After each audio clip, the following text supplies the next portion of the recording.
Բարև ձեզ։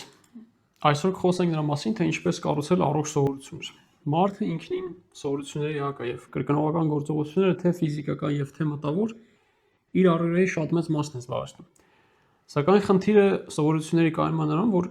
կյանքի տարբեր շրջաններում մարդը ձեռք է բերում տարատեսակ սովորություններ։ Սակայն հետո լինում է այնպես, որ դրանց կարիք էլ չկա, բայց իրենցից ձերբազատվելը դառնում է շատ դժվար։ Իսկ ինչի է դա այդպես։ Ինչի մարդը չի կարողանում շատ արագ փոխել իր սովորությունները։ Գաղտնիքը բնականաբար կայանում է էվոլյուցիոն զարգացման եւ ուղեղի մեջ։ Էվոլյուցիայի տեսանկյունից ուղեղը կառուցված է այնպես, որ խնայի մաքսիմում էներգիա։ Հետևաբար ինչ որ մի պահից կրկնողական գործողությունը դառնում է ավտոմատ։ Եթե դա այդպես չլիներ, մարդը ստիպված ամեն օր պետք է սովորեր, թե ինչպես մեքենա վարել, ինչպես կապել կոշիկները եւ այլն։ Եթե մի level խորանանք, կառաջանա հարց. իսկ ինչի է մարդը անում ինչ որ գործողություններ պարբերաբար իր կյանքում։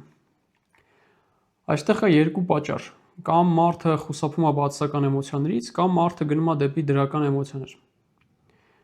Օրինակ, կոշիկ հագնելուց ես չեմ կարծում ինչ որ մեկը հաճույք է ստանում իր կոշիկները կապելուց, բայց մարդը դա ստիպված է, որպեսզի կարողանա քայլել։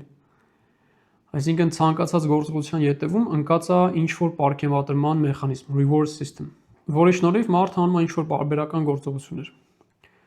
Նեյրոբիոլոգիայի տեսանկյունից պարգևատրումը գալիս է դոփամինի ձևով։ Ամեն դրական հաճելի էմոցիա, որը մարդը ստանում է գործողությունից հետո, ուղեղում ներզատում է դոփամին։ Ինչքան երկար է այդ կրկնողական գործողությունը շարունակվում, այնքան ուժեղ են ամրապնդվում այդ նեյրոկապերը, հետևաբար այնքան դժվար է իրենցից ձերբազատվելը։ Այս ամենից հասկանում ենք, որ սովորությունների ցիկլը դառնում է այսպիսին. տրիգեր, գործողություն, պարգևատրում։ Օրինակ մարդը զգում է ձանձրույթ, սա տրիգերն է։ Նա հանում է իր հեռախոսը եւ մտնում է Instagram, սկսում է նայել ռիլեր։ Սա գործողությունն է։ Ռիլերը նայելուց հետո նա ստանում է տարբեր չնչին եւ շատ դոփամին հիթեր։ Դա մրցանակն է։ Եթե ուշադրություն դարձնեք, կտեսնեք, որ 3 դրական ռիլից հետո գալիս է 1 բացասական ռիլ։ Դա հատուկ արված, քանզի անկանխատեսելիության մեխանիզմը ուժեղացնում է մոտիվացիան։ Եվ ինչ որ ժամանակ հետո մարդը սկսում է անընդհատ սկրոլ անել ու իրեն արդեն վիդեոն չի մոտիվացնում, այլ հենց սկրոլ անելու process-ը։ Քանզի դոփամինը ոչ միայն մոտիվացիայի համար է պատասխանատու, այլ նաև պատասխանատու է ակնկալիք մրցանակի զգացողության համար։ Այսինքն մարդը մինչև վիդեո փոխելը մտածում է, թե ինչ է գալու հաջորդ վիդեոն։ Դրանից ստանում է դոփամին, նայում է վիդեոն, մի հատ էլ վիդեո նայելուց հետո է ստանում դոփամին եւ այս համակարգը դարձնում է ռիլերը TikTok-ում, Facebook-ում, YouTube-ում, Instagram-ում շատ կախվածություն առաջացնող խնդիր մարդու համար։ Իսկ ինչու կան անառողջ եւ առողջ սովորություններ, որն է հիմնական տարբերությունը իրանց մեջ։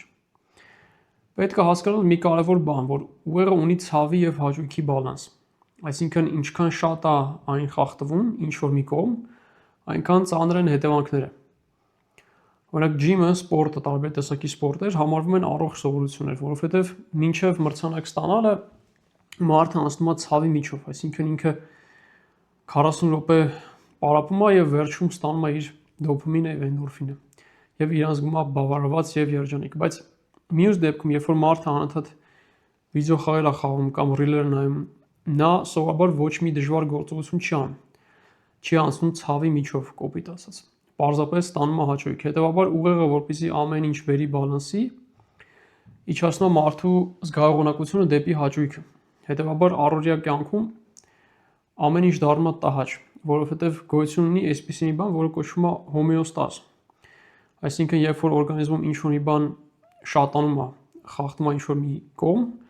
մի այլ մեխանիզմով նա կոմպենսացվում է եւ բերվում է բալանսի։ Հետևաբար սովորությունները, որը մարդը անընդհատ ձևավորում է իր կյանքում,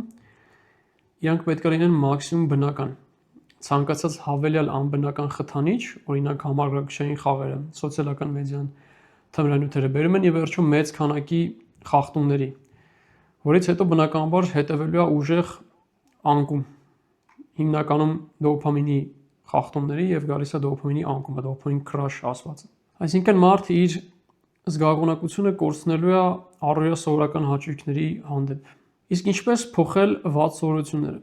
Ես շատ տարբեր փորձեր եմ արել ժամանակի ընթացքում եւ կարող եմ ասել, որ բացասական սովորությունները փոխելու ամենահեշտ եւ հուսալի մեթոդը դա միջավայրի փոփոխությունն է, որովհետեւ բացասական սովորությունների հիմքում, ինչպես նշեցի, ընկած է տրիգերը։ Հետևաբար ամենահեշտ ձևը ուղղակի չունենալ տրիգեր, ոչ թե ունենալ տրիգեր, հետո փորձել դիմադրել այդ սովորությանը։ Այսինքն, եթե դուք ցանկանում եք ծխելը թարգել, ավելի էֆեկտիվ է չգտնվել միջավայրում, որտեղ բոլորը ծխում են։ Կամ եթե փորձում եք քաղցր չուտել, պարզապես պետք չի գնել քաղցրին եւ տանը ունենալ։ Իհարկե կարելի է դիմադրել, բայց դա երկարաժամկետ լուծում չի, քանզի կամքի ուժը մկանի պես է, այն ի վերջո սպառվում է։ Հետևաբար պետք է խուսափել տրիգերներից այնքան, մինչև նեյրոկապերը կթուլանան եւ ցանկությունը գնալով կնվազի։ Երկրորդ տարբերակը դա ուժեղ վախն է, քանզի վախը վերաձևակերպում է մոտիվացիան եւ հիշողությունը, այսինքն փոխում է ասոցիացիան գործողության հանդեպ, որը շատ ուժեղ էֆեկտ ունի մարդու վրա։ Օրինակ այն մարդը, ով ինֆարկտ է ստացել եւ միանգամից հայտնվել է հիվանդանոցում, մահվան վախ է ունեցել, հավանականությունը մեծ է, որ նա ծխելը միանգամից կթարգի, որովհետեւ ասոցիացիան փոխվել է ծխախոտի հանդեպ, այսինքն եթե ժամանակին նա ծխախոտին վերաբերվում էր որպես հաճույքի կամ ստրեսից խուսափելու միջոց, հիմա ասոցիացիան փոխվել է, ծխախոտը ստացվում է ասոցացվում է վախի եւ մահվան հետ։ Ես անձամբ տեսել եմ դեպքեր, երբ որ առաջին անգամից չի փոխվում ասոցիացիան, բայց երկրորդ, երրորդ անգամից փոխվում է եւ այն փոխվում է ընդմիշտ։ Մարդը այլևս չի ծխում։ Երրորդ տարբերակը դա արդյունքների դոկումենտացիան է, որը բարձրացնում է մարդու գիտակցությունը։ Երբ մեծ ցանկություն է գալիս վատ սովորությունը կրկնելու, ուղեղը միշտ կարողանում է խաբել, այսինքն մարդուն թվում է, որ այս անգամ այլ կերպ կլինի, նա կծխի մի հատ եւ վերջ, բայց դա երբեք այդպես չի։ Հետևաբար մարդը կողքից եթե նայի եւ հասկանա, որ նա ամեն անգամ նույն բանն է անում եւ գալիս է նույն բացասական արդյունքներին, նա կսկսի գիտակցված ձևով չանել։ Այսինքն ուղեղը ել չի կարողանա մարդուն խաբել։ Սա մի քիչ երկար ճանապարհ է, բայց բավականին հուսալի։ Ու դոկումենտացնելը պարտադիր է, որովհետեւ եթե ինչ-որ մի բան չափելի չի, այնտեղ հնարավոր չի տեսնել օրինաչափություններ։ Եթե հնարավոր չի տեսնել օրինաչափություններ, հստակ եզրահանգումների հնարավոր չի գալ։ Այսինքն ամեն ինչ պետք է չափելի լինի։ Եթե ամփոփենք, կլինի այսպիսի մի բան. մարդը, որպեսզի խուսափի բացասական էմոցիաներից, ձևավորում է